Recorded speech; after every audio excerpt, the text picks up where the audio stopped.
first of all. And so this should be related to things unrelated to those on the agenda. And so like we will have, public comment, after the presentation here today about the proposed recommendations for e-bikes and e-scooters. So is there anyone in attendance that would, I guess we'll open public comment on, just general public comments. And if there's anybody that, has anything, we can present, or if not, we'll close that back up. All right, hearing none, close public comment. I guess, even though it's out of order over here, I'd like to get the approval of the meeting minutes out of the way, just make sure that we do that from November. So is there any questions about those meeting minutes at all? If not, can I get a motion for approval? Motion by Al, second by Jameson. Thank you. Everyone, all in favor? Aye. Aye, motion passes. Again, Christine, appreciate all of your help on the meeting minutes.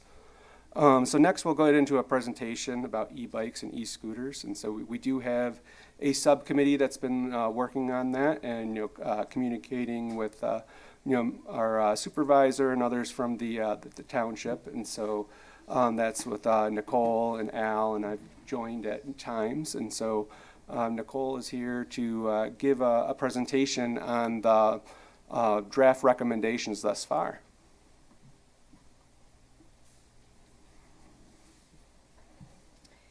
Thank you. As Brian stated, there have been a number of us that have been working on this, and we have shared the initial recommendation to the ordinance on Facebook for public comment. We have solicited feedback in a survey format as well as through email, and so we will be going through those comments as well as any comments that are going to be shared in today's meeting.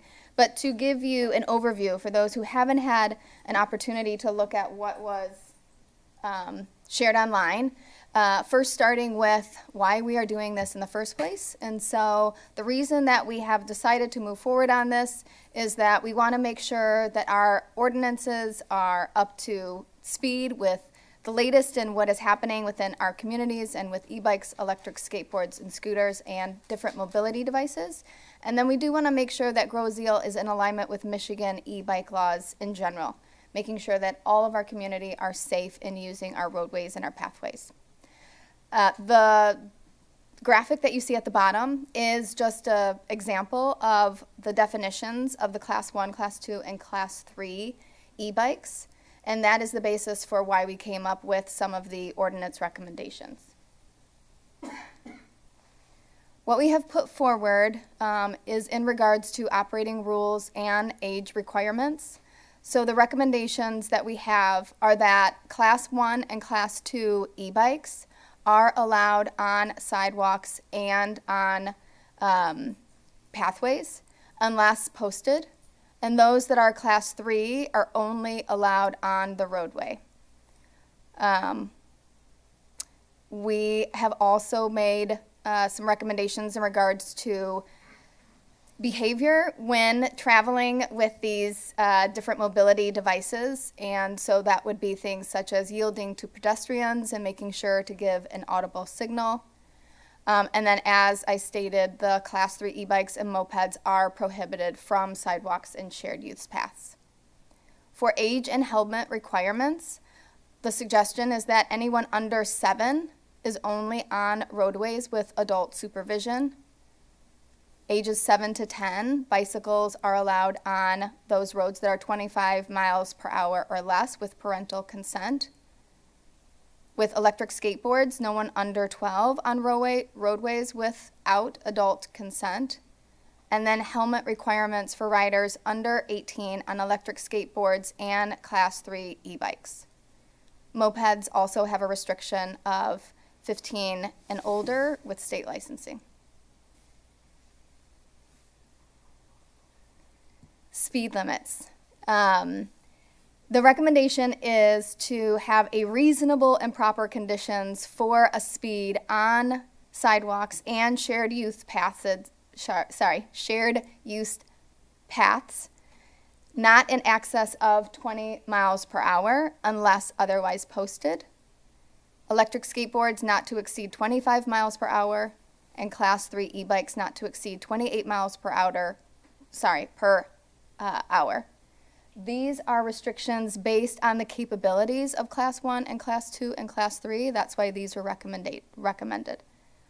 For trails and parks, we are actually leaving this to the Open Spaces Commission to take up the recommendation here, but we did want to put forward this notification that this may come up as prohibiting this on different pathways, nature areas, and environmentally sensitive locations if they so choose, and there would be posted signage accordingly.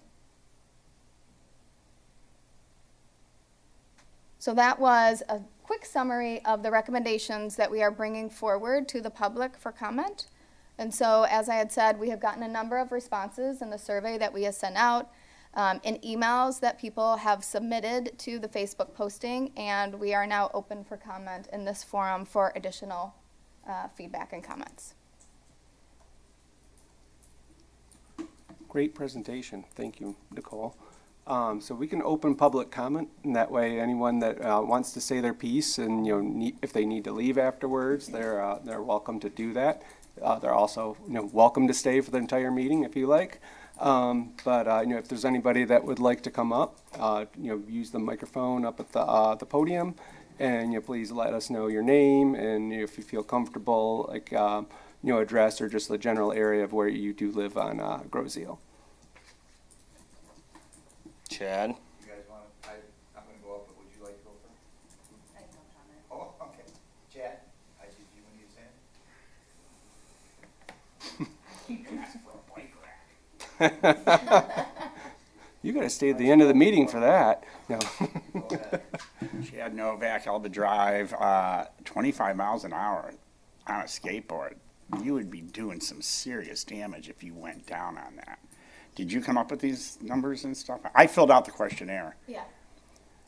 I mean, I just came back from Sunnyvale in Florida, and I know it's an older community and stuff, but Class 1 is the highest they allow on bike paths. And I think you rethink the whole helmet thing. And I mean, the age is 7 to 10 years old, and allowing it. When you say roadway, do you mean like a street? Yes. That's crazy.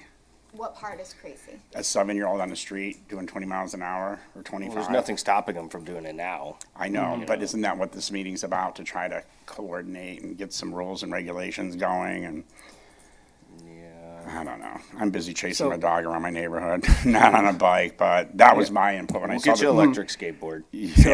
When I saw the 25 miles per hour, I just thought that was kind of fast. That is not necessarily what we are recommending people Right. do as a speed, but we are saying there's a limit to it. Obviously, my car goes 110 miles an hour, but Right. I'm not driving 110 miles an Right. hour. The reason we came up with these initial recommendations is twofold.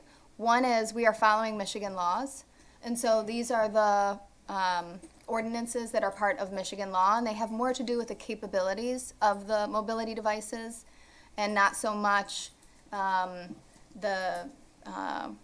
what's the right word that I want to say? Limiting kind of that, or putting a speed limit on the different roadways, trails, and paths. The other thing to consider is if we post a sign for individuals that don't have a speedometer of any kind, and for the police department that would need to enforce Right. a speed limit. Because you use the term That's recommendation, is that we recommend this, but we're not going to enforce it. And then when you say about verbal, when you're approaching someone, how about those people that have those earbuds in both ears? They're not going to hear you say, passing on the left, so just my 2 cents worth. So, thank That's you. appreciated. You gonna ask for the bike rack? Isn't that what you came up? Oh, well, I was downstairs, Kiwanis, we're putting this new playground in on Macomb Street finally, and when I saw you at Kroger just an hour ago, I think it'd be great if BPAC could look into maybe getting some really cool bike racks to put at this playground. Just a thought, At the new playground. Yes, we have new property on Macomb Street, so thank you for We your will see time. what we can do, sir. Nice to see y'all here. Likewise, and thank you for coming out. Thank you. Mr. Porcerelli, feel free to come up. Sure you didn't want to? Okay, no, I just want to make sure, give you guys a chance first. Hi, Joe Porcerelli, Groseville Township Supervisor.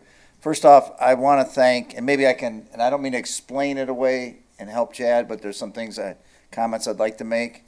But first off, I want to thank all the people that worked on this. Al and Nicole, thank you very much for bringing it all together.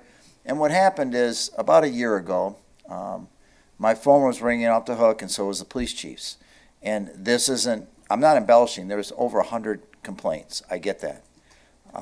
I think that these newfangled things that are out there, of course, needed some type of rule, some type of education to make it safe for everybody on the bike path, the walkers, the joggers, the bicyclists, even themselves. Because unfortunately, and this is the truth, I mean, children, we've got to protect them from themselves because sometimes they don't.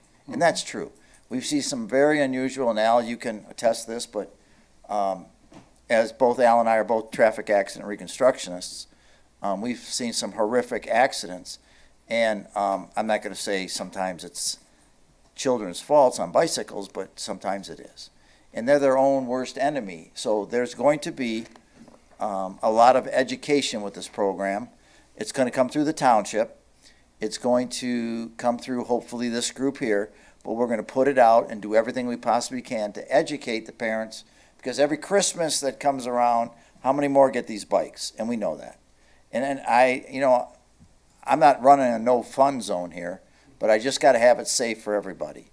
And again, Nicole, thank you for bringing it all together. And I think, Chad, what she has brought to the table is the alignment with state law on some things we have to do, and then some things we get the ability to, if you want to say, massage or change a little bit, but there's not a lot. And what I found out is state law allows, they're pretty lenient.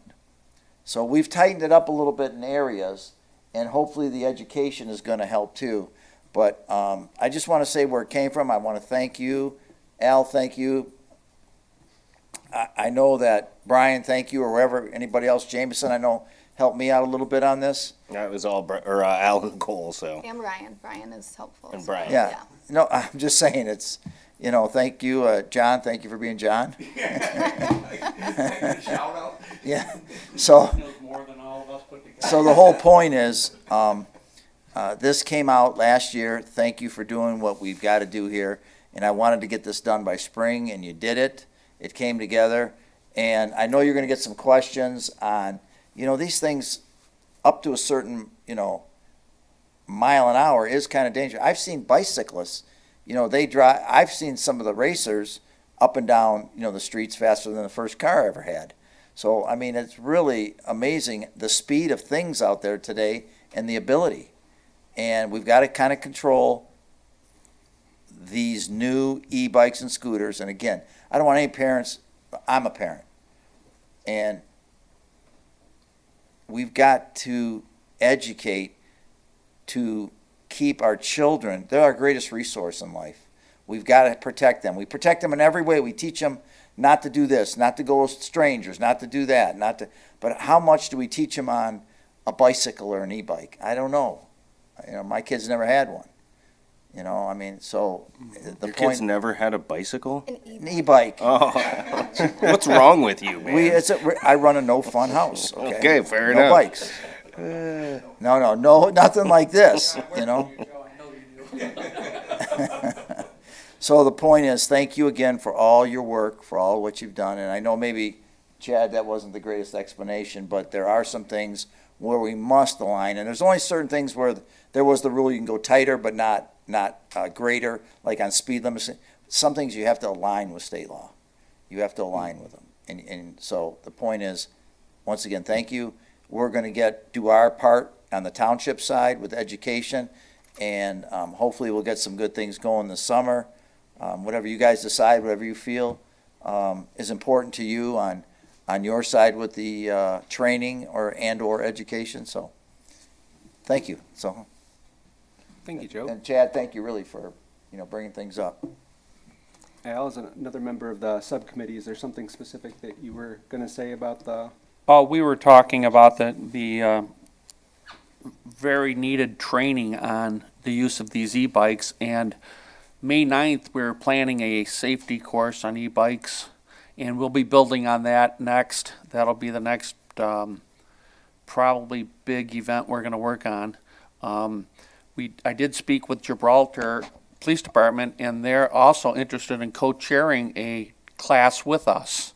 So we'll work with them and see if we can maybe alternate training and have it more often between the two cities. So that's something kind of exciting to look forward to. I know a lot of people need this information. It's actually kind of hard to find without looking up state law. So we hope that this will make a big difference. But that class will be May 9th. I don't have a lot of information on it. The Bike to School Day will be May 6th, I believe. And then May 9th, we'll have the class. Do you remember those dates? I'm meeting with Marco Speaks from the Okay. League of Michigan Bicyclists. He's coming here April 18th. Oh, And I'm we sorry. will, well, not for the class, though. He's going to meet with myself and Mrs. Garza, the principal of the elementary school, and anyone else that wants to come. But that's when we're going to decide exactly what we want from him. Our goal initially is, since there's so many more students going to that one school now instead of the two schools, just, he's going to help us find some safe ways to get to the school for kids. And I think Ms. Garza will have a lot of information with that. But if we want to do e-bikes, I'm sure he would do something with that as well. It's all up to us, and April 18th, we're going to get together and talk to him about that. Thank you. So we'll probably have more information in our next BPAC meeting. More details on that.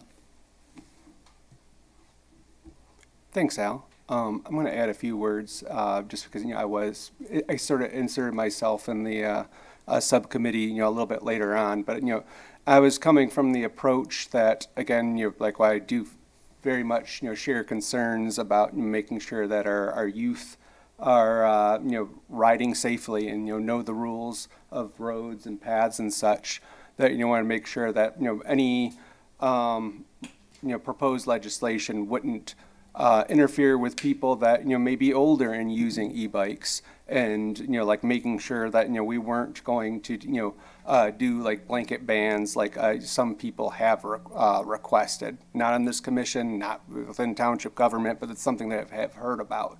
And so like I was looking at it from that perspective and making sure that there aren't unintended consequences of anything that would we be proposing. And so, we talked about things, and as others here have said, regular bicycles can go very fast in general. It's like if you're an athlete, you can be getting close to 30 miles an hour at some points, and then people do travel faster in general. So it's like speed is a thing that's an issue with both regular bikes and e-bikes, and so it's something that we definitely would have to look at from the education standpoint, encouragement, and creating that culture here within Groseal. And so in years past, we've had our safety classes. Some years we've had great participation, other years a little less so, open for great participation now. And as the Joe Porcelli had said, like, it sounds like, education is going to be a strong point moving forward. So some of the things that we're hearing within the public comments about, speeds and safe passing and, what to do at intersections and how to interact with people, like, that's all things that, we really want to be able to teach and, make sure that people know. And hopefully people that are older, either they know this already, or they're welcome to come to the classes too. But the point is, like, again, trying to do something like the most effective and easy way without being draconian in nature. And again, like, without actually being out there with a radar gun, it's going to be very hard, to like enforce speeds like when, e-bikes are, capable of doing larger ones. And so, looking at class 1 and class 2, which do the same speed, there's no real difference between those two. That seemed more acceptable. And those are the ones that are definitely, they've got pedals. They're very much just like regular bikes. And related to that, I just say that there's a lot of things out there right now that aren't e-bikes. things that do cause people concern. And so, this is a statewide issue. No one's been able to, crack that nut yet as far as like the perfect situation.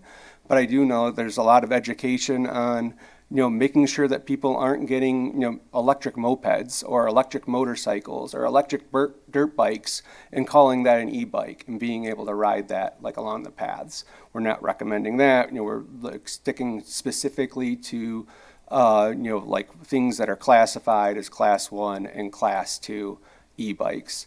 And the only other thing I wanted to mention, which I know it's like within our recommendations, is that, we know we're not going to get everything 100% right the first time around, or maybe we'll be lucky and we do, but like we're building in a feedback loop. So that way we can test, see how things go. And if there's, different ways that we need to go in the future and pivot, like it's open for that. So that way we can see like how successful are we, were there crashes and are those crashes down? How, what's the anecdotes from other people on the path, and, looking at getting, user behavior surveys or, anything of that nature. So point being is it's not a one and done. It's something that we're going to be continuously looking at. And with that, I know, Jameson and Christine and John, you weren't on the committee itself, so you folks might have some questions about the proposed recommendations as well. So I turn it over to any of you. I would just have a couple things. I realize there needs to be education, all that kinds of stuff, but I think probably the number one and simplest solution is we need to put up signs. They need to say Class 1 and 2 electric vehicles only, maximum speed 20 miles per hour. And then in order to do that, I think we would need to have a measure approved by the township board, which I can draft. It won't be on Monday, so it would be the first meeting in April, if the supervisor's amenable to taking up that measure. And then as far as the restrictions on the actual roadway for age and whatnot, I would assume if like my 7-year-old kid's just riding his bike down the roadway, the police are going to ask me what the hell I'm thinking and probably get like a child negligence warning, if not charge. I think it's a little bit difficult to make ordinances that impact roadway use, because those are public right-of-ways that everyone has access to, right? People can walk down them, they can bike down them, they can pull a wagon down them. So that would probably be a recommendation, I suppose, and not an actual ordinance. But I think the e-bike ordinance with restricting it to 1 and 2 and then capping the speed at 20 miles per hour makes a lot of sense, right? And if you're riding, you mentioned, a decent amateur rider on a decent road bike can go faster than 25 or 20 miles per hour all day and probably hover around 25. And they don't ride on the trail either because it's too fast for the trail.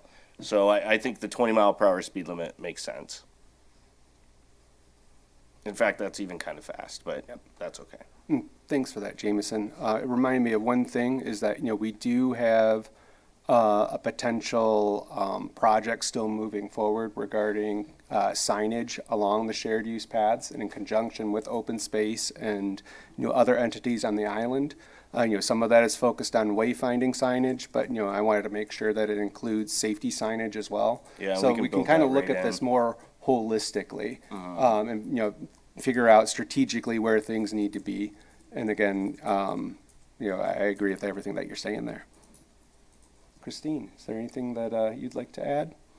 At first, when I saw a 7-year-old on the street, I thought, okay, I agree, that's a bit much. But I live on thoroughfare, and we don't have sidewalks, and that is the way all of our kids get everywhere. We have to go down thoroughfare to get to a sidewalk or a bike path.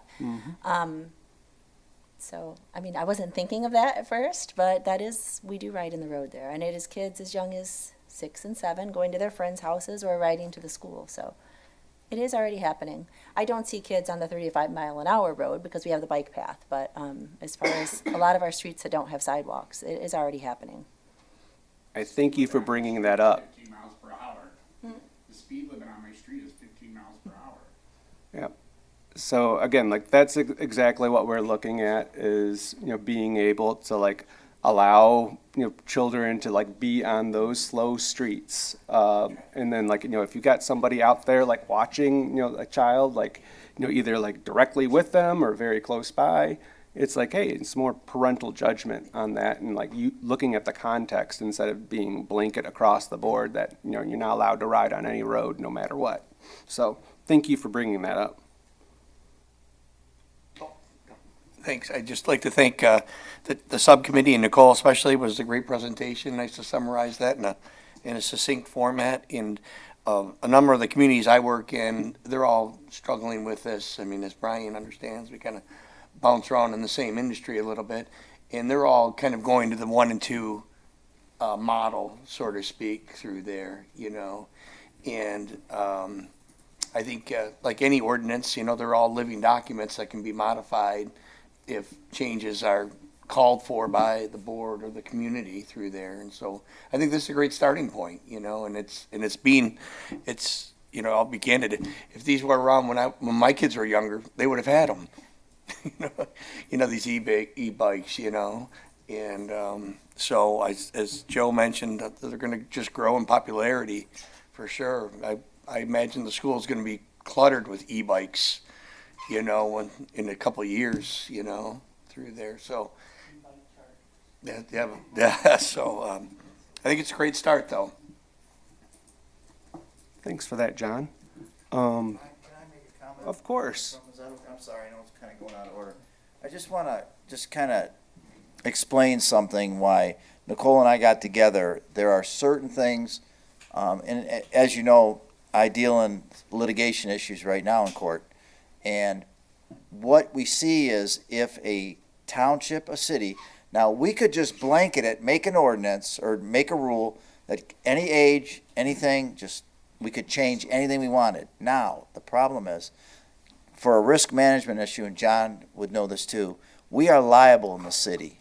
We're very liable if, let's just say, because I noticed when we went through this, it does say adult supervision or this and that. Okay, now what is the term for adult, legal term? Well, there's some issues. The adult's got to be, fairly close. How close? Well, down the street maybe, but the point is, if you take away this and we don't have this, and let's just say maybe a 7-year-old gets hit by a car because we say it doesn't need any supervision, we are liable because the state law has a threshold. There's a ceiling and there's a floor, and we got to at least hit that floor. And if we don't hit that floor, we're very liable at Groseville Township. I have to think of that. I've got to think of lawsuits. I have to think of putting us in jeopardy for allowing maybe a little less rope, if you will, or, and there's just certain things. And Nicole and I got together on this, and we sat for an hour in my office, and we talked about all the things that we really needed to do to protect Grosse Ile. And I think that that's what we do up here in commissions. I do it at my office, and unfortunately, for my other job.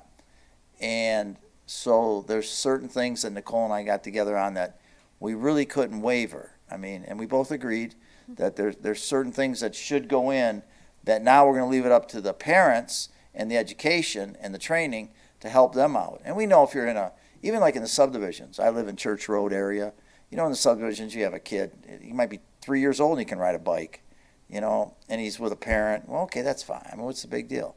And if the parent doesn't want to put a helmet on him, that's the parent. That's not us. But in those rules that we saw up there, that this is what we recommend, and then also in the rules, this is what you must do. Now, if you don't conform to those, you're the parent. You have the right to do what you'd like with your children. But the responsibility won't lie on Grosse Ile Township if something occurs. And that's kind of how you have to make these ordinances, the rules, the policies, and procedures. But we spent a lot of time on getting together and just saying, what is best for the township and what is best for the individual, even though, they may deviate from it. And that's, parents, you're the boss, not me. Is what it is. So I just want to kind of explain that. I appreciate that. And Nicole or Joe, I'm not sure if either of you would be able to say like what the next steps are, after this meeting over here. So we actually still have the survey in effect until I believe it's the 26th of the month. Yep, one more week. We are also open to receiving feedback via email, which the information is available on the Facebook page. So people can continue to, after today's meeting, write in their comments. We will bring all of those comments together and we will summarize those. The survey that we sent out to date has gotten over 400 responses. So we're seeing a really good response rate from citizens. There was somebody who wrote in who said that they were 15 years old. I loved seeing kind of the young people advocate for themselves and their use of these devices and the pathways and the sidewalks as well. So we're getting a really good response. We appreciate that from the community. We, in fact, we're very intentional about providing as many opportunities for people to participate in different ways that they felt comfortable. So please continue to bring those comments forward. We will bring those comments together. We will share them through the BPAC board as well as with Joe. We will do another revision of the ordinance to make sure that all the voices are heard and we are representative of the community. And then we will issue an amended ordinance recommendation that will then go to the board, that I believe, Joe, you'll be taking to the board on the April Well, meeting. I think we'll send it to the township. Oh, to the lawyer? attorney First. Yes. And then she will put her stamp of approval. Yep. And then it will come to the board and, or go to you first, recommend, and I'm sorry if I missed that point, but it'll come to your group first. Yep, You will for a vote vote. on recommending it to go to the township board after it comes back to you from the attorney. Yeah. Is that- Yes, that's Makes correct. And so we are looking at the April timeframe. Yes. And we want to get this in place because we are already seeing when the weather breaks, we have a lot of people that are out and about. I love being part of this community and seeing how many people take advantage of all ages and ranges within these sidewalks and pathways. So we are on a very specific milestone journey that we want to hit. And then there are additional steps that I was remiss to include at the beginning that have since been brought up. So the education is a very important piece of it. Making sure that we have the right signage in place is a very important piece. But this is the first step in making sure that we're all coming together on what the decision is for how we're addressing e-bikes and these things. Excellent summary. Thank you. Yep. So if there's not any other questions on this, we can move into our action items over here. Hearing none, move in. The first thing we have is, nominations and election of officers. So, we have, the chair, vice chair, as well as the secretary for BPAC. And so, first I will put it out for secretary. Do we have any nominations for secretary? Not gonna nominate yourself, Christine. Am I allowed to do that? You are. I'll nominate Christine. I'll accept.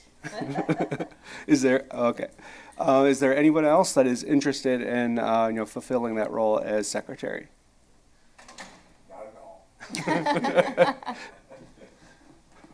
All right, with that, just to make it official, we'll go through the vote, but, I think we all know how this is going to turn out. So, all in favor of, electing Christine as our BPAC secretary for the next year, say aye. Aye. Any opposed? Any abstain? Congratulations, Christine. I know you'll do a great job. I appreciate everything that you've done as Yes, far as very that. much. Great job. Yeah. Yes, you do, Christine. Next we have for vice chair. This is a position that has been filled in the past. As of recently, it has been more open. But the vice chair would work with me on developing agendas, being able to run the meeting if I'm not here. And so is a partner in crime in regards to the administration of BPAC over here. And so with that, is there anybody that, is expressing an interest in fulfilling that role and anybody interested in nominating somebody? I'll nominate Nicole. I'll second that. Thanks for the Excellent. votes, guys. Yeah, that sounds great. I'd love to be your what did you call it? Your ride or die? Great. Is there anybody else that is interested in fulfilling that role? Hearing none, call the question. All in favor? Aye. Aye. Any opposed? Any abstain? Congratulations. Thank you. Thank you, Nicole. Look forward. Working with you. More. Likewise. Yes, continuing. And lastly, we do have the position for chair. Again, I've said in the past that, like, hey, I'm open if anybody else is, interested in, fulfilling that role. I fulfill it because, hey, I started the commission over here. It's kind of just been the way it's gone, but like, I'm not opposed to becoming just a commissioner in any stretch of the imagination. So if there's anybody else that is interested, I welcome that. If not, if somebody would like to nominate anybody for the role as commission chair, please do so now. I will nominate Brian. I second. Yeah. Well, thank you, everyone. Is there anybody else interested in fulfilling that role? Hearing none, call the question. All in favor, say aye. Aye. Any opposed? I'll abstain. Thank you, everyone. Appreciate the vote of confidence. That completes our election of officers, and I believe that is the last thing that we need to do for sure at this meeting here tonight. But I'd like to try and get through some of these other action items if possible. And it looks like Jameson has gone up to, yeah, he's got the budget over here, so excellent. Just say 0 and sit down. Right? It's not quite 0. Good news, everyone. It's not 0. So, I don't know which side. This is the part that Chad should have stayed for since he's asking for bike racks. I know, right? Let me zoom in a little. Too much. Okay. So, first things first, ignore the $1.1 million at the top. The way Teresa built these sheets out, it totaled the revenue and expenditures instead of deducting from revenue and expenditures. So really what that top row should say is 0, right? Because we have a balanced budget. So if you look in FY26, our original budget was $585,143.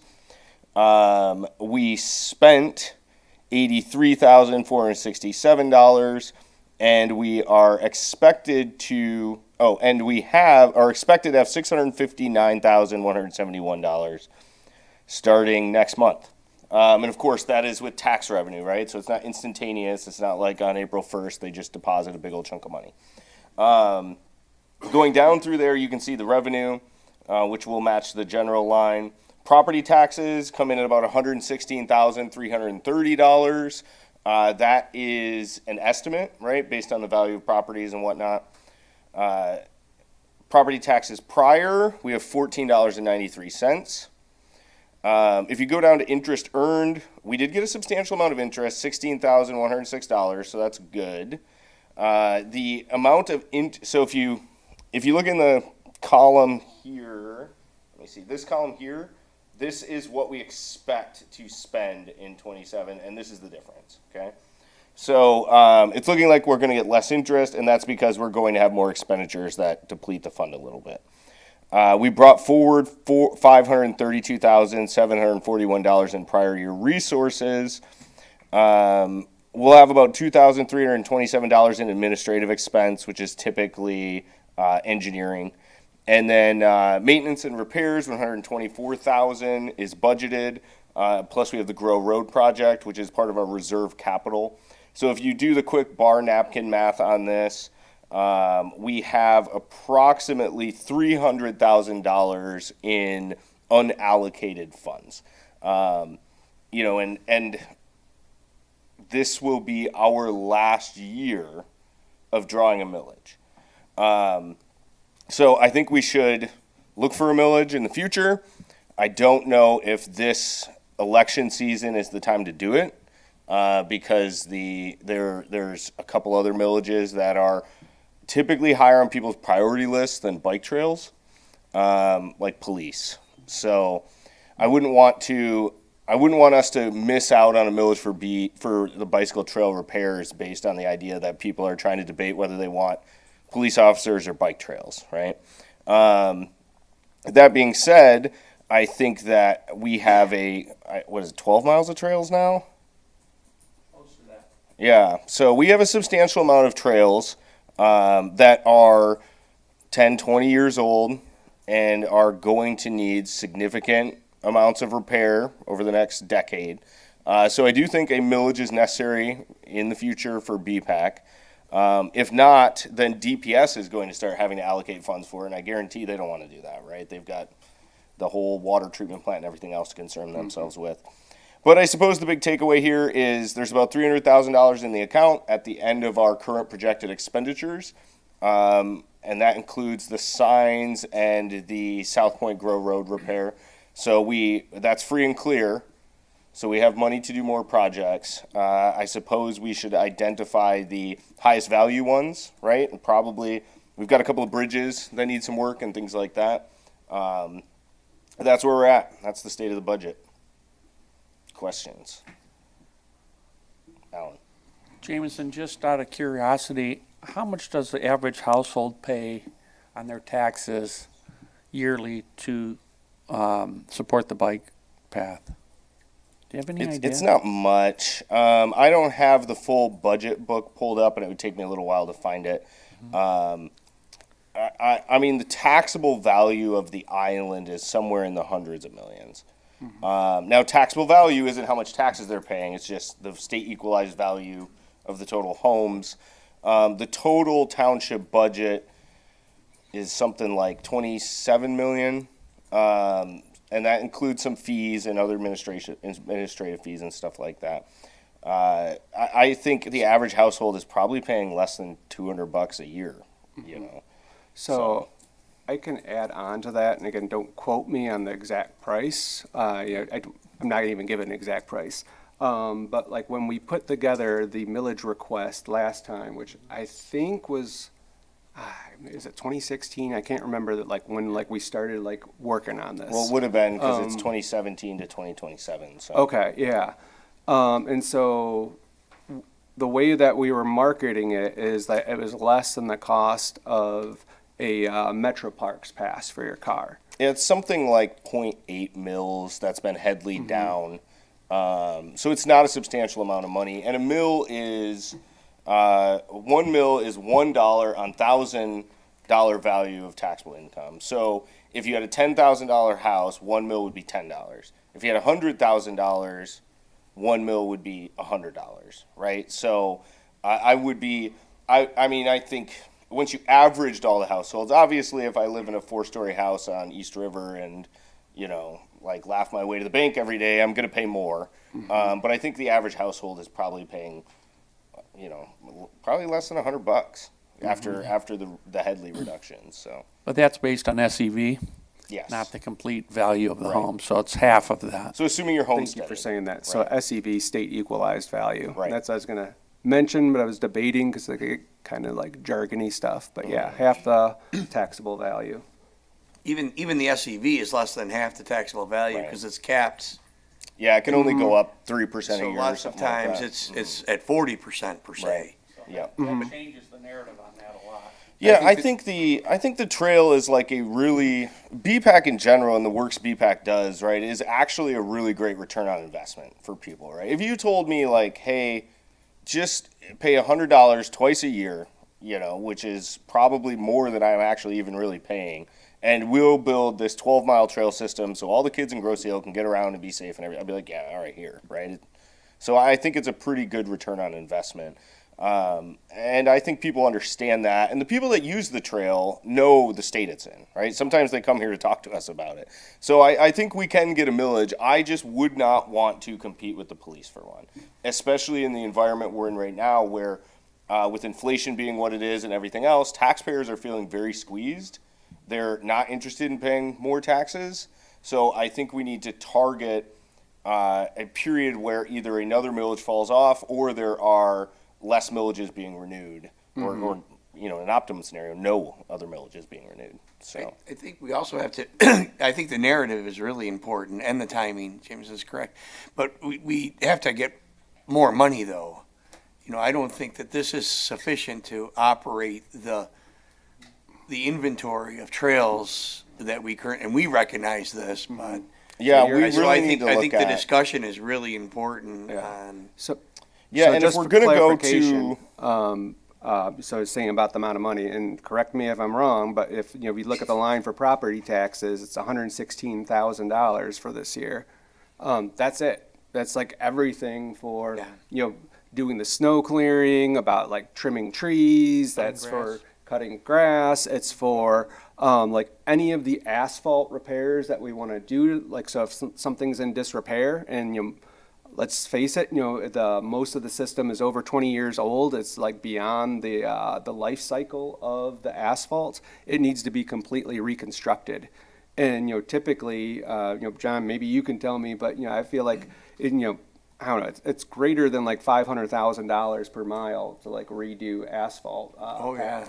To build it correctly, along Horse Mill, you can see where that path, unfortunately, because budget constraints, was probably built without an aggregate base, and now it's breaking up, whereas if it had an aggregate base, it would have allowed that wet area to drain underneath the path and not saturate the soils underneath it, so. Yeah, and if you take 116,000 and you divide it by 4,500, which is approximate number of tax-paying households we have in Grosse Ile, it comes to $25.77. So it's not a substantial ask as it is. Yeah.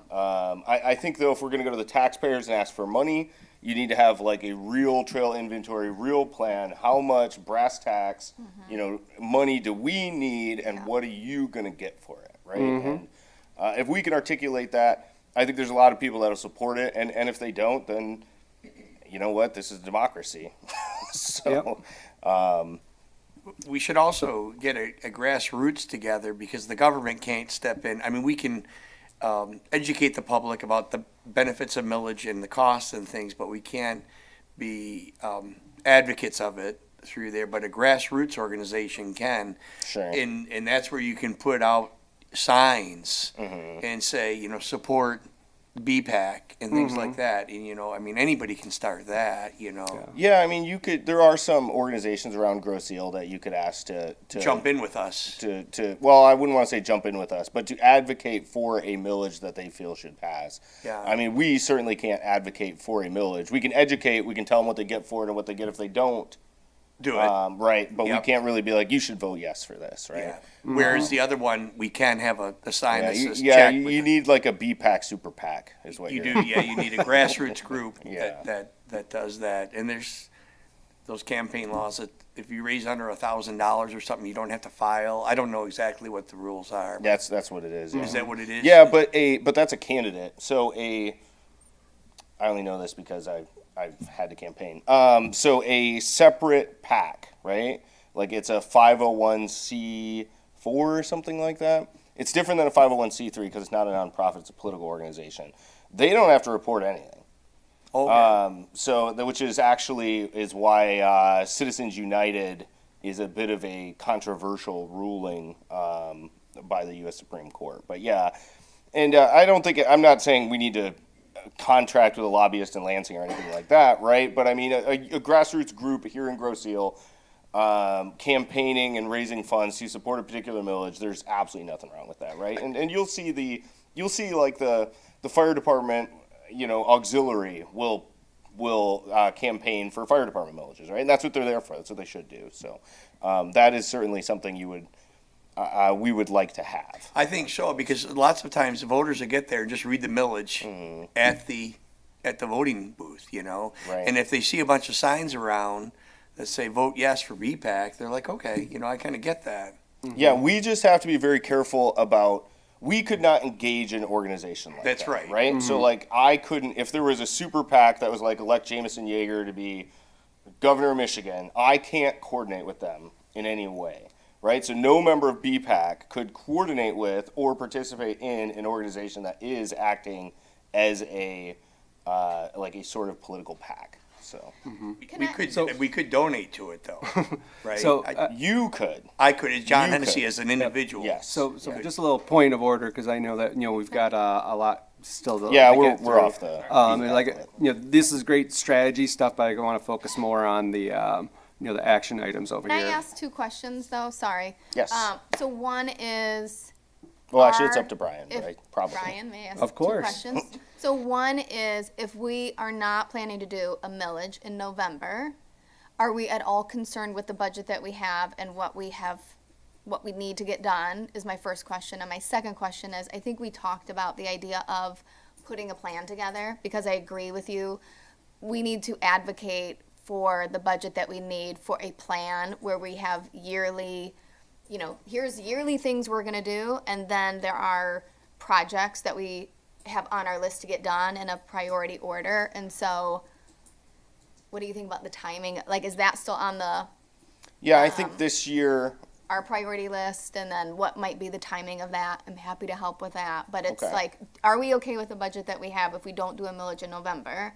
And then when can we pull a plan together and then think about when we should and could get the next millage? I'll take your question in two parts. Okay. So I think for what we have planned right now in this FY, our budget is sufficient. I think it's everything we have planned to do previously is already allocated with $300,000 remaining. Right. $300,000 is not a lot of money when you're talking about paving trails, but I think it depends on this board's appetite for what we want to do this year, right? But I think it's probably sufficient for most of the things we've talked about and considered so far. As far as putting together a survey and a plan, I think that's what we need to do that now. Yeah. Like this year, Agree. before fall, because if you want something in the spring or late summer or fall next year, you want as much of a ramp as you can possibly get timing wise. Yeah. So. Okay. Okay. And even with when you say everything that we plan to do, so we've talked a little bit with the e-bike ordinances and education and signage, and so that is probably not in that budget yet. I can't imagine that is going to be too I big wouldn't of a think line so. item, but still it's something that we probably want to put in. Yeah, the signage project I think is built in already. Okay. And there Which was would be 124 in maintenance allotted. Okay. So there's 120, we'll call it 125,000 in unspecified maintenance, right? Which I would think we would probably want to use for like bridges and crosswalks and signs and things like that. So- And then our sign project, So the sign project, that is specifically for a plan. So it's not implementing the signs, and it's not like fabrication of the signs. I don't even know if it would like include the actual design of like the fabrication of those signs. We'll still need to talk that out. Right now, what we have is, we had proposals that were submitted last year. We reviewed them and we selected a consultant that had the best proposal. Then there is a change in township staff, and like we didn't have township staff capacity to like help us along with this, so we waited till we now have a new community development director that can assist us with this. So like now we're ready to begin discussions again on like what exactly is that wayfinding plan, Yeah. what are the timelines for that, and like what's going to be the end products, and a little more discussion. And so like all these things that we're talking about right here, right now, as part of that, this budget, those are like the discussion items below. So I just want to let you know, like, hey, we're definitely looking at that, and I'm hoping that we get people here tonight on all of these, basically assign each of us commissioners on, hopefully multiple of these subcommittees, and that way we get stuff done. I want 2026 to be the year that, BPAC shines, and we do everything that we've been talking about for like the last 10 years, but haven't had the capacity to do, or like whatever reason. It's just like, I want to make sure that we move forward on that. And so I guess just the last thing I will say regarding the millage aspect is, Jameson, I'm all for like being a team player. Just like, again, we need to identify like, when is that point that, we could ask for one. And as Nicole had said, like make sure that we have enough, funding in order to stretch out to that point. And then, what do we do if, again, like, it goes down in that, that one try, can we try again? Kind of looking at that more holistically and like have those plans. yep, and we can, I will put something together. Great. I can help you. Any other questions about BPAC budget?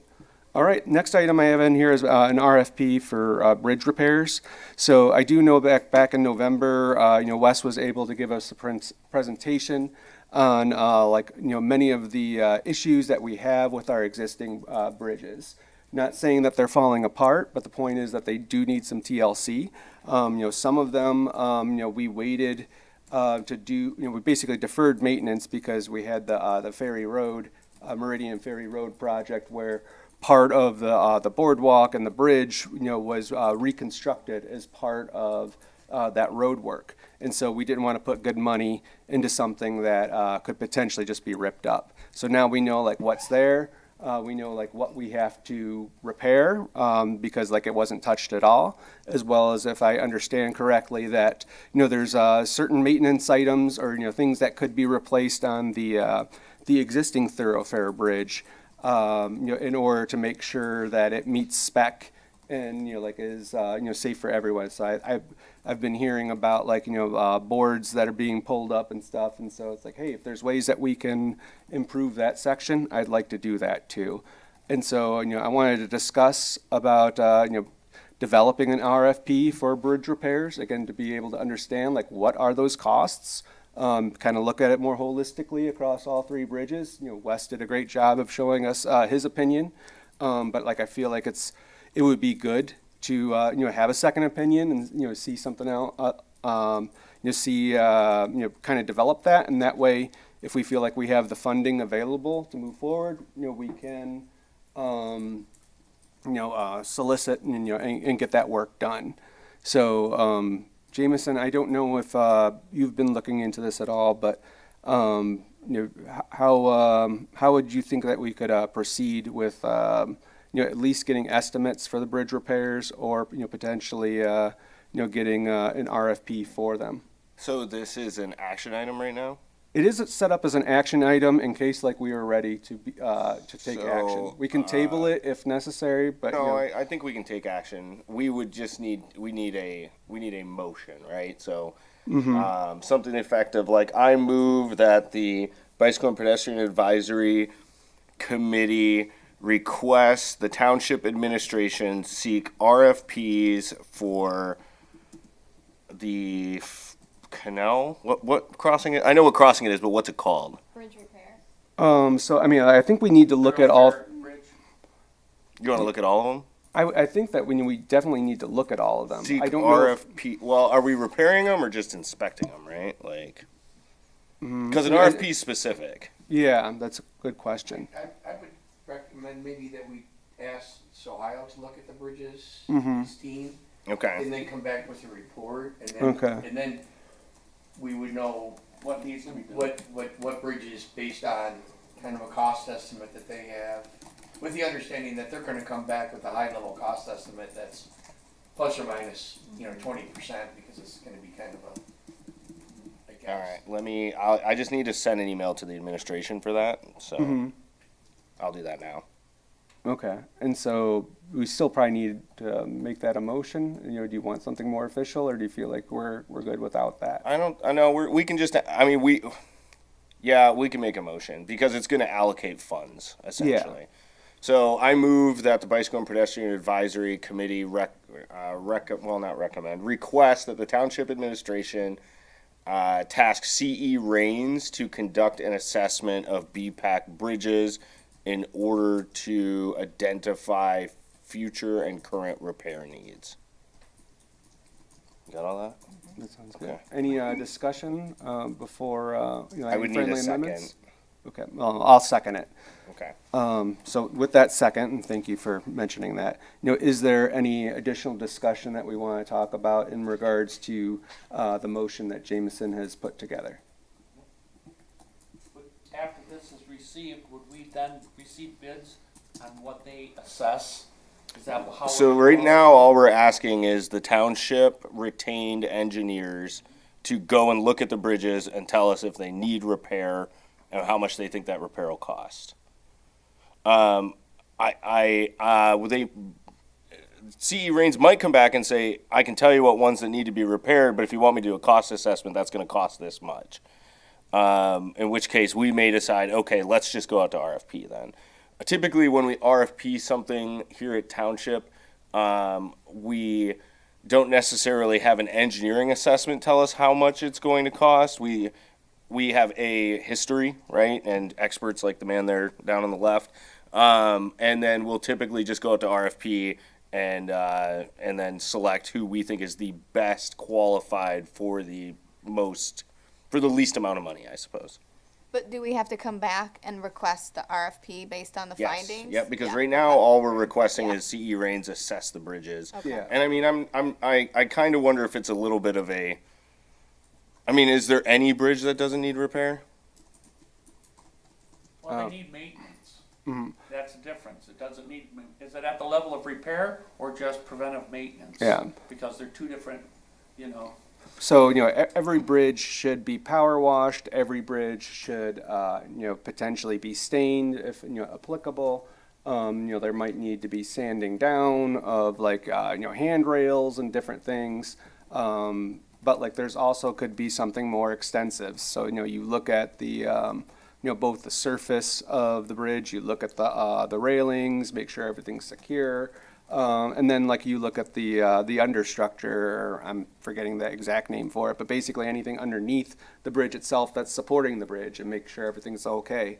And I know that, Wes has used the word punky in regards to basically wood rot, for certain members and, potentially, providing different harnesses, replacing different wood in order to make sure, it's all in order. And so, I know Wes gave a great overview of stuff back in November. He gave a quick presentation, which again, I can send to you, Jameson, if you don't have a copy, so that way we can send that on to the engineering consultant to use as, reference. I'm not saying what he put in there is exactly what we need, but it could be helpful as they're putting together their inspection.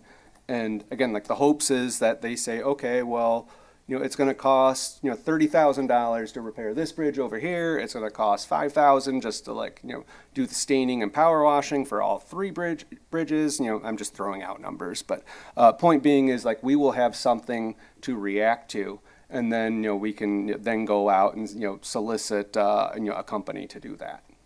Okay, so I asked Derek to task CE Rains to conduct assessment of the bridges for maintenance and repair needs. Great. There's no further discussion. Call the question. All in favor? Aye. Aye. Any opposed? Any abstain? Thank you, everyone. Next item I had was about, Church Road and Meridian. So we do have the intersection over there. It is, two of our most, dense, neighborhoods, within the island, and they don't have direct access to the bike path. With the consolidation of Groseal Elementary Schools, Meridian, is, no more in that regard. And so everyone that, used to be going to Meridian or would have been going to Meridian is now going to the combined, no longer named Park Lane, but, Groseal Elementary. But it is on Park Lane still. And so, there's even more need to have, safe routes to, for people, to be able to, for the kids to be able to access the school, which is a very, high priority for me.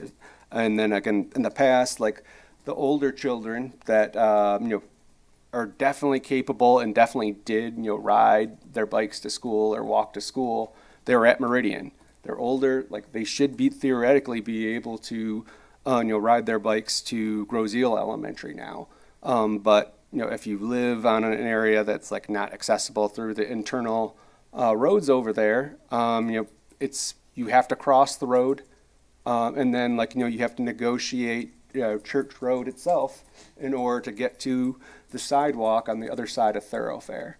And so, this commission has been talking about, doing something about that as long as there has been a commission. We've never actually pulled the trigger and saying hey, what's it going to take? It's we've got ideas, we have concerns as well. I think that's the reason why we haven't moved forward on that. But if we don't provide, get any real expertise and say, this is what needs to happen, whether it's you can do something within the existing footprint or, if there needs to be some, tree removal, if there needs to be, talking with, homeowners about, going outside of a right-of-way, and I'm just throwing out all hypotheticals. I don't know exactly what is, gonna be proposed. But like, we need something to be able to react to. And then, something that, we can, talk to homeowners about and like have like honest conversations about, multiple needs and, see like where they stand on issues. And as well as, make sure like, we're looking at the, the good for the entire island. And I'm hoping that we can find a win-win situation. But like, I feel like we're unequipped to do that right now. And then like, being unequipped, that, it raises, it could raise concerns and fears with people as far as like, what's going to happen. And like, I don't want it to get to that point, like where we enter a conversation, all of a sudden people think that, we're going to do this draconian thing, like to ruin their property. And so what I would like to do is again, like commission, CE Rains to be able to, provide, high level, sketch planning or, design, I mean, I'm walking out over here, sorry. I'll let I'll let the board do wordsmithing on it, but the point is like, I want them to be able to look at, like what are the alternatives out there? And like get us information so that way like we can move forward with this or decide that, hey, we can't do it. Well, would they provide the recommendation, or would they provide us with an idea of what we should do next in order to get the right recommendation? Like, are they the right people to do that? I don't know. I don't know. I mean, I think anything is, I mean, I'm sure Starting John with will tell you, something. right? If you throw enough money in engineering at something, you can solve any problem, I right? think they could prepare an alternatives analysis more or less, Yes. It's either gonna go on the north side or the south side, Right. I think that connection through there, I think, the south side is more difficult because you've got that substantial ditch through there, you've got substantial trees. The north side might be a little easier to do that, but I think this is something that would fall under, he was talking with the budget, this is a project that we're looking to do this year if we get our funding, because everybody realizes that's the most dangerous part of the island, candidly. Right. That stretch through there. And I know that Joe has a real good relationship with Deo, who's the head of engineering at Wayne County. And so now it's probably the time for us, with the politics is correct, to get, if we need something that's a little bit unconventional, they might look at that. But I think CE Rains could certainly identify the right-of-way lands and develop a concept plan. And just, I see. Yeah, I don't see why that would be a problem. It's easier to go in-house with the retained engineers than it is to do a full RFP out. Yeah. It would not be worth it for like an engineering firm wouldn't bid on No. this. It would be worth their Okay, so I can. while. So again, this will commit funds. So I move that the Bicycle and Pedestrian Advisory Committee request the Township Administration task CE Rains to conduct an alternative assessment on installing a trail or pathway from the Meridian bike path at Church to the sidewalk at Thoroughfare at HCL Jackson. Does that sound? No, it would be at Thoroughfare. Because we Thoroughfare, have a okay. sidewalk. Okay, it's at Thoroughfare? Okay. Okay. I will send an email, assuming you guys approve this and someone seconds. So, well, first of all, I will second that. And then, afterwards, I just have a couple questions. So like, I know we were talking about the path, but I think, we want to make sure that that includes any potential, signal upgrades or like something as far as, traffic control. So that way, anyone trying to cross the path, cross the street, aren't doing it just like when there's a gap in traffic. Similar to the way that, ferry has been set up, and that you do have a signal that does turn red, and you have a pedestrian signal to be able to say go ahead and cross the street. That's I'm not saying that we need that exact treatment, but I would like something that increases the safety of people, trying to, cross at that location. And. At you know, Meridian and Church. Correct. Yeah. Like a controlled crosswalk. Yeah, again, like, I don't want to like put in any specific treatment because, like that's kind of leading the engineering consultant to something, and like, there might be a lot of other alternatives out there. I'm not gonna, like, I don't want to pigeonhole them. But, again, like I just want, make sure that there's a safe crossing. You said Meridian and Thoroughfare or Meridian and Church? As far as the limits, Meridian and Yeah. it's on Church Road. Yeah. So Meridian to Thoroughfare is the pathway, but it would be Meridian and Church as far as the intersection.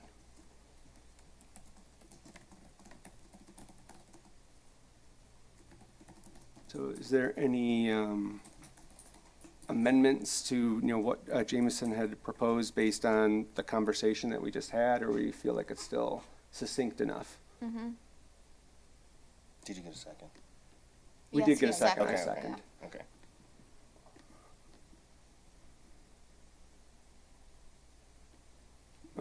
Hearing no, I think, oh, sorry. The only thing I would recommend is we identify, maybe just potential crossing alternatives and leave it kind of. General. Okay. Because, the traffic signal requires a warrant analysis to demonstrate that it warrants the signal. And the county doesn't like to put signals up because they are responsible for signals and things like that. And so that gives Raines a little bit of leeway to say, these are your options.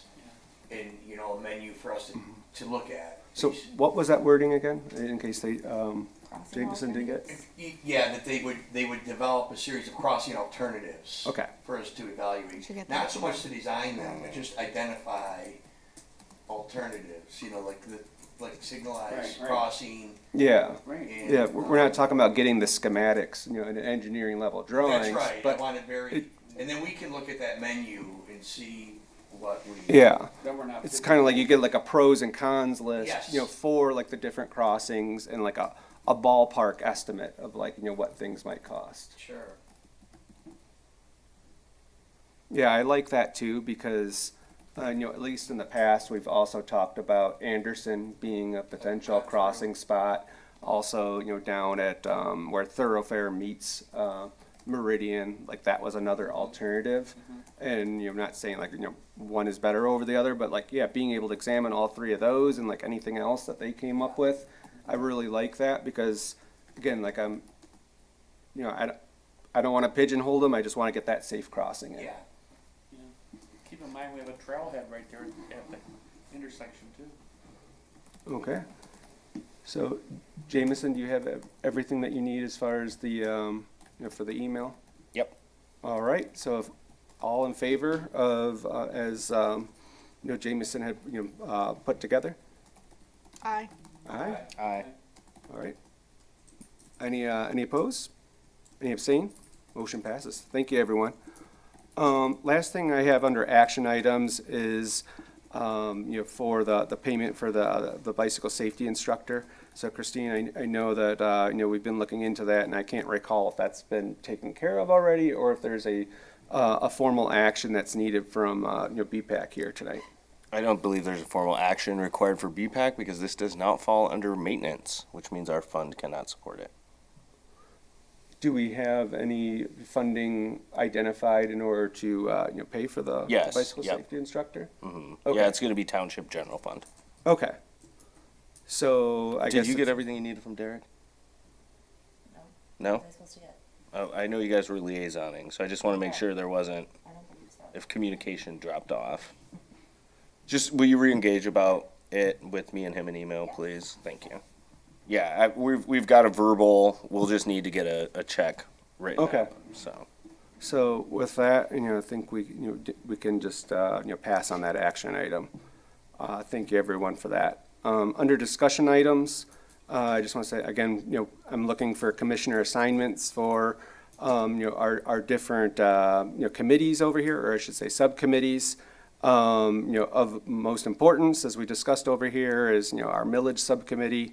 We also have, people that might be interested in the wayfinding plan.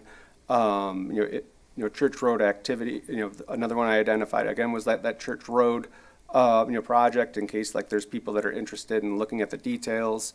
The Bellevue connector, that's like, again, like filling in that sidewalk, like with the gap between like where the sidewalks will be on Bellevue.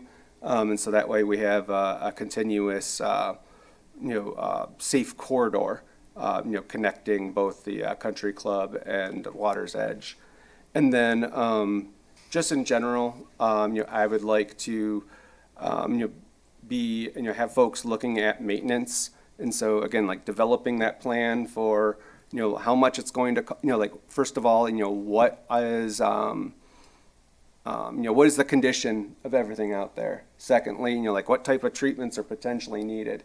And then three, like, identifying like, hey, like how do we gonna move ahead on that? So I guess it's just more of like, building our plan, for, the future. It's our capital improvements plan. There could be other ones. I don't need a, declaration here tonight. If you want to take some time and think about it, if we need other subcommittees too, that's great. These don't have to be formal, but, I prefer that they're a little more formal, so that way, like, we can report back here and it keeps us accountable. But, I just want to, have you guys think about that and say, like, maybe over the next week, think about it, and if you want to shoot me an email and say like, hey, I'm interested in that, we can do, we can start working on that, and at least by the next meeting, I would like to have, a formal list of, what are our subcommittees as that we have right now, who's on it, and, what are some of these timelines for, developing products and, milestones. Is there any comments, questions, or things that you'd like to discuss regarding those committees or assignments? Brian, there's one assignment that I haven't heard us talk about in quite a while, is simply surveying our complete bike path for repair needs. That is correct. That's a great point. And I guess, it's like I probably just like neglected as I like putting this list to go over here. It's definitely something like in the back of my mind.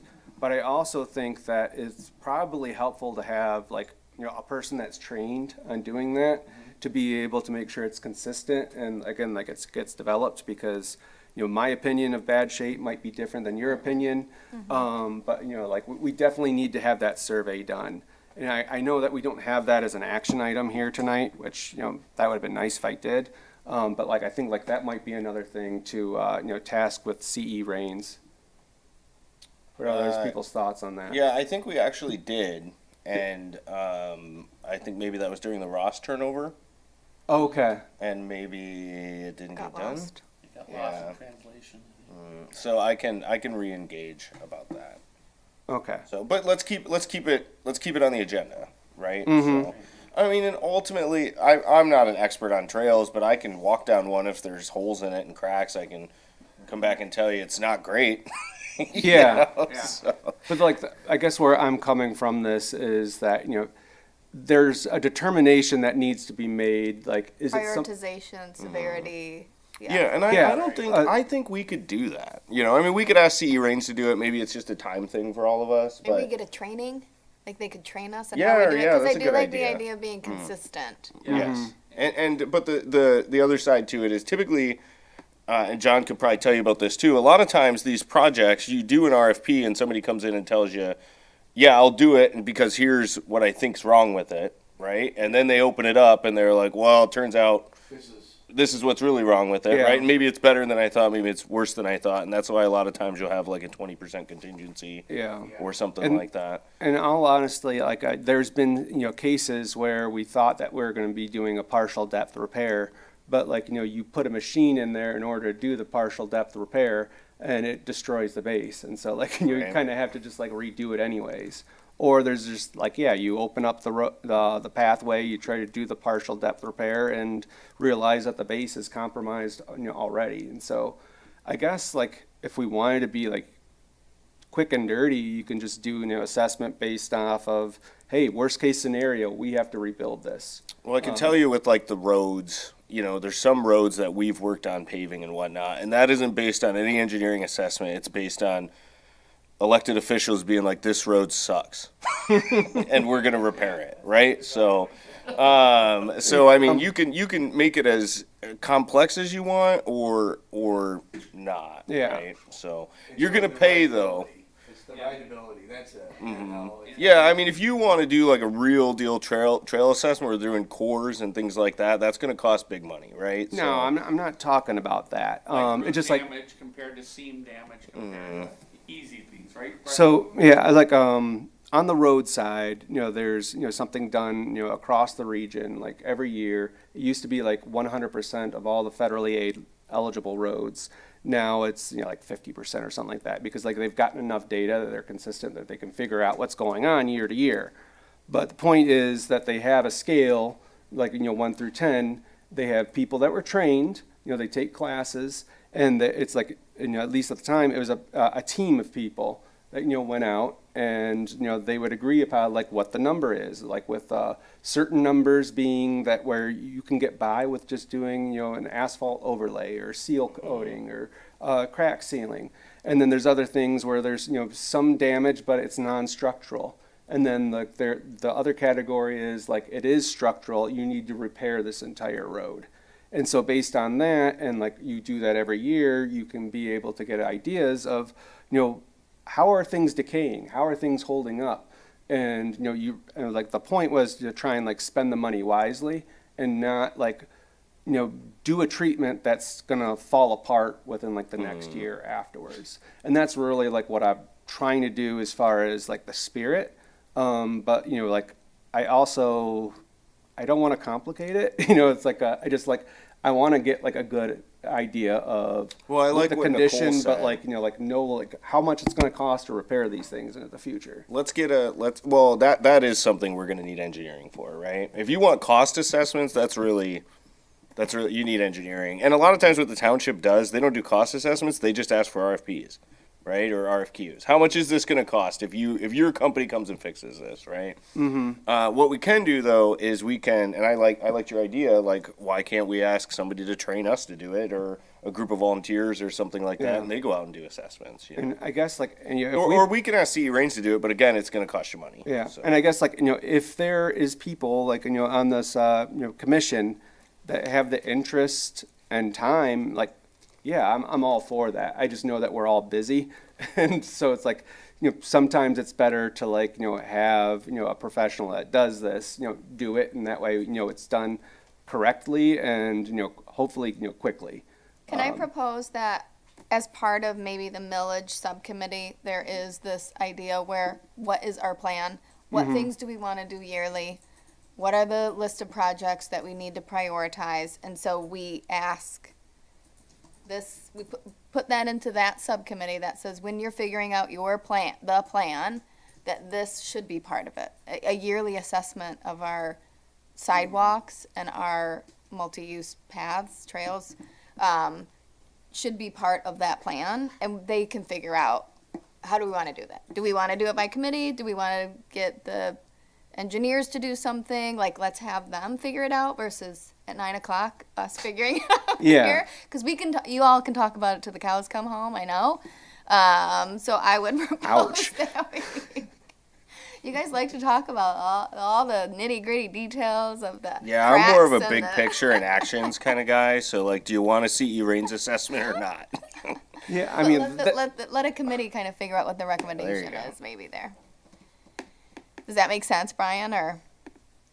it makes sense. I'm just trying to figure out as far as timing, like if this is something that needs to be done ASAP, if we do it by committee, like as far as like deciding like what to do, it's like, when is it gonna get done? Well, I And think so like, Jameson is going to follow up on seeing if anything was done. That is going to be Okay. step one, because maybe something was done, and maybe it's sitting somewhere and we haven't seen it, so maybe we find that out first. okay, And then we can bring that back and figure out how to go from there. But I do think embedding this within a broader plan that says, here's the things we should do every year, and then here's the more multi-year or bigger project things we should do. This should be part of a yearly thing. great. Annual trail assessment. There you go. Okay, thank you, everyone. So the last item over here is just about events, and it wasn't meant that we need to talk about all of them. It just, these are either, national events or things that, we have been, planning. And so if anybody wants to talk about these, anything on this list or any other events that are happening, feel free to do so at this time.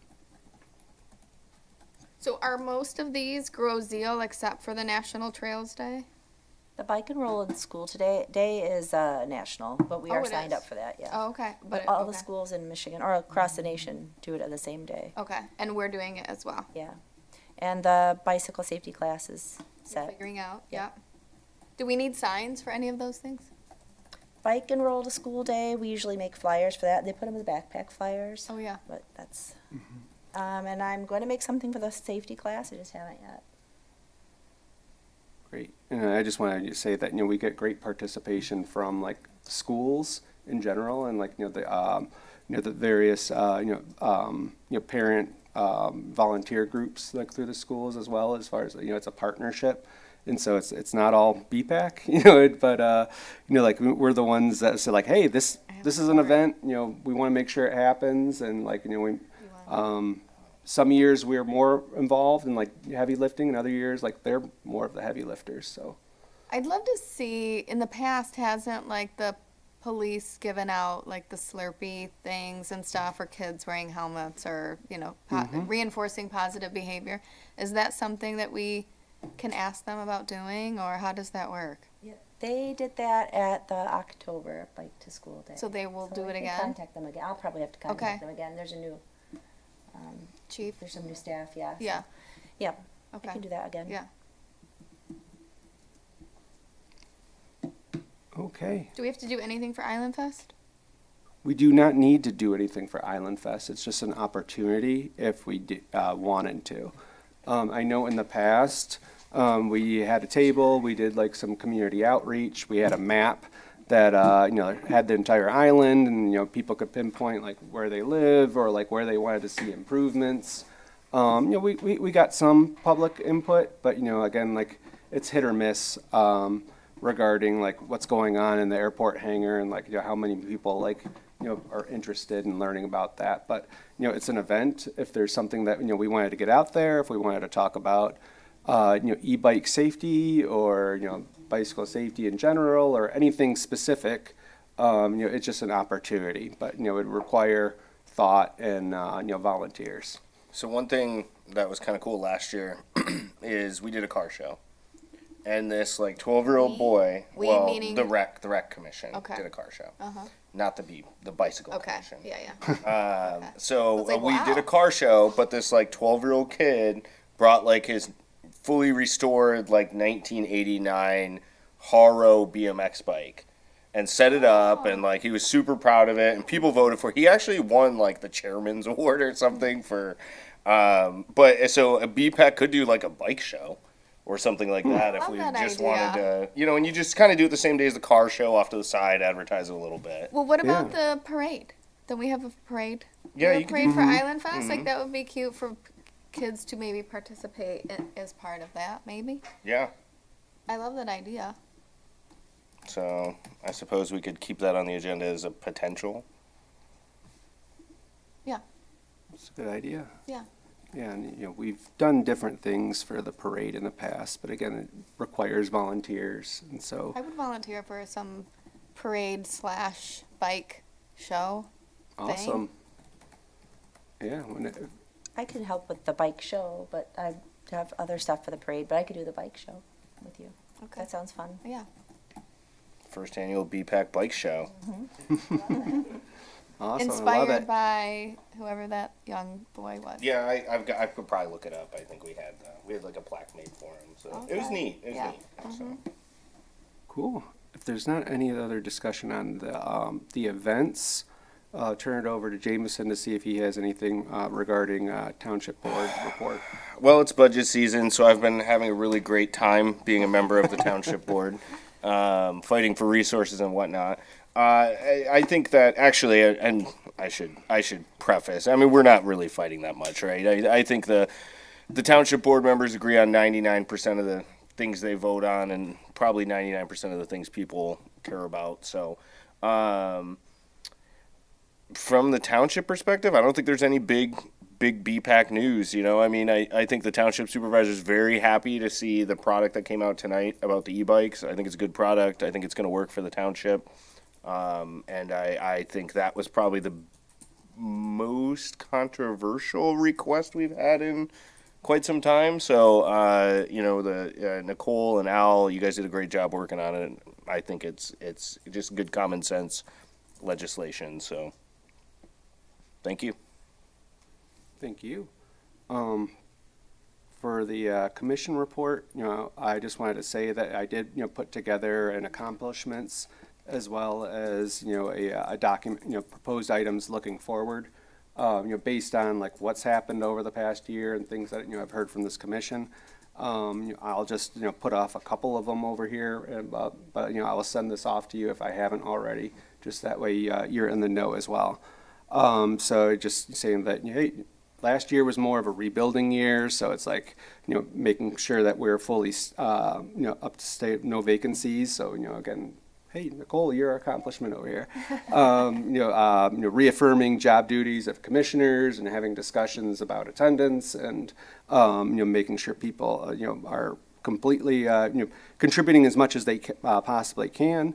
You know, developing RFPs, applying for grants, coordination with the Downriver Link Greenways and the Great Lakes Way. And so, you know, something that will be happening, you know, later this year is there'll be construction on Groseal Parkway, you know, from Jefferson, you know, to the bridge, official connection to our bridge. And so that way, while it's not the best, you know, situation as far as, you know, you using a sidewalk, you know, riding a bike, or I should say walking a bike on a sidewalk, like across the bridge.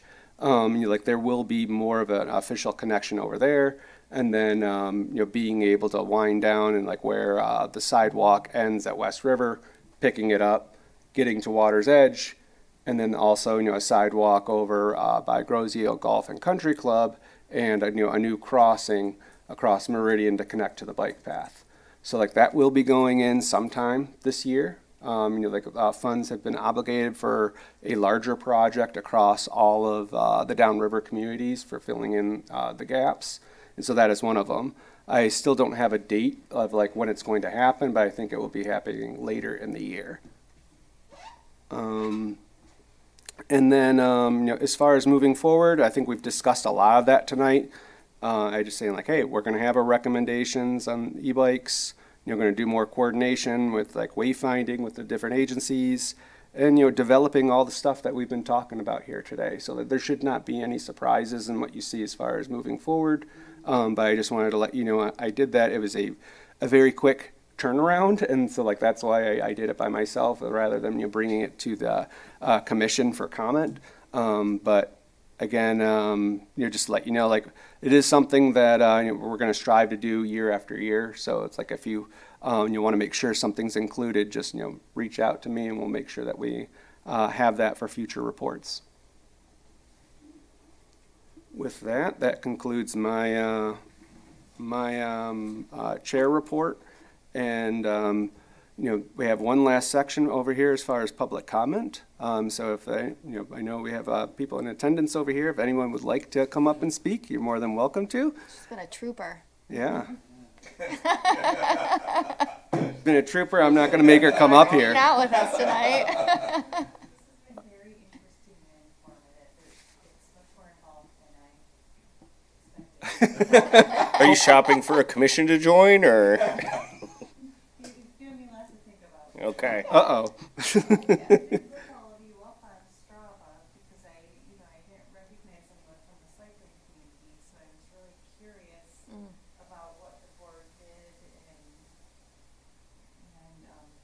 and why you were all on it. But now I can see how it all fits together. Yeah, I think you got to go back to 2025 to find my last Strava registered bike ride. So Yeah. I focused on running in 26, but you know what? I'll get back out there. What kind of BPAC member would I be if I didn't Well, hey, running. register a leg on Strava? Run, bike, Walking and running counts. Yeah, I got to do it all. count. All the things count. Yeah. So with that, I'd like to entertain a motion for adjournment. So move. Moved by Jameson, second. Second by Al. All in favor? Aye. All right. Any opposed? Any abstain?